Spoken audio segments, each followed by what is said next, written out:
Hello, and welcome to our November video. My name is Deetra Huntington, and I am the SNAP-Ed Program Assistant with The Ohio State University Extension in Madison County. And I'd like to welcome you to our video today. We are going to be discussing some recipes and also some safe practices in the kitchen, because we know that November, people start thinking about upcoming holidays and things they want to make. So I thought a really good thing to discuss would be roasted vegetables. There are some vegetables that are coming in season, so they could be economical to purchase at the grocery store. This particular recipe calls for zucchini, yellow squash, peppers, onions, all of which I have seen on sale in the stores. And remember that a recipe is a framework. So if you choose to do a different vegetable in your roast, that is perfectly fine. The ingredients also continue to call for garlic, olive oil, a teaspoon of salt, some black pepper. It even gives you the option you could put in some dry basil leaves, a little balsamic vinegar, something to add a little flavor to your roasted vegetables. So again, before you begin, please wash your hands and all surfaces and utensils. And then you're going to preheat your oven to 425 and put all of your ingredients on a large pan. Toss with the balsamic vinegar, or if you just use olive oil, and arrange your vegetables in a single layer on your pan. Then you're going to roast for 20 or 30 minutes, or until the vegetables are tender. So here is a short video to show you this great recipe.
That looks like a doable recipe, right?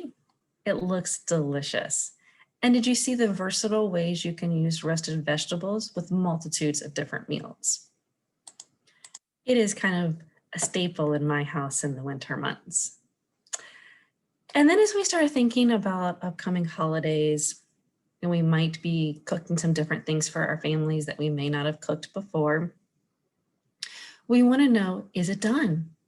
We can't just tell by looking at it. So we're going to need to use our kitchen thermometer to stick it into our selected choices of meats or other meatless meals that you choose to make. And this chart kind of shows you a recommendation of what internal temperatures you need to be looking for various things. So you will take your thermometer and you will stick it into the middle of whatever you are cooking and let it sit there for a couple of minutes to register the correct temperature. And then you can decide if it needs further cooking or if it's done. And there's another tip I want to give you, is you want to make sure that your thermometer is calibrated, meaning it's registering the correct temperature. When you stick this thermometer into a cup of ice water, it should register 32 degrees. If it does not, you can take the hook at the end right here and turn your knob to get it to the correct reading. Now, if you have one of the fancy dancy digital thermometers, it would just require a new battery if something happened to it. I still have the old school method. If you have any questions over if your thermometer is working properly or if you have questions on how to calibrate it, please reach out to me. And I will be happy to answer any of your questions. The other thing that we want to think about, I chose to use a fall theme here just because Thanksgiving was on my mind. Whatever holiday you choose to celebrate, just remember we need to keep things separated.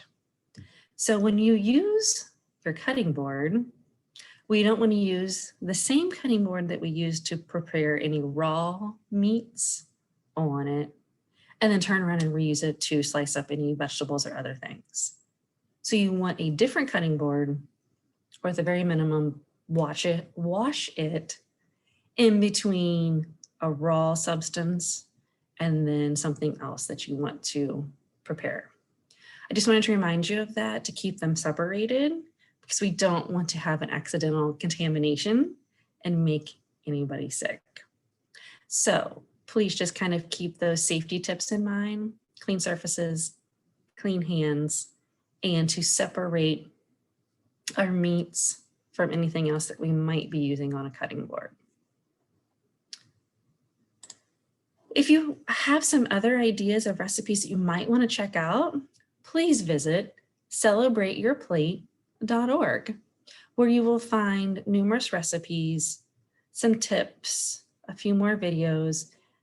There is even a kids section if your children would wish to help you preparing any of your daily or special meals. Again, my name is Deetra Huntington with OSU Extension Office, and you can reach me at huntington.41@osu.edu should you have any questions. Thank you. Have a great day.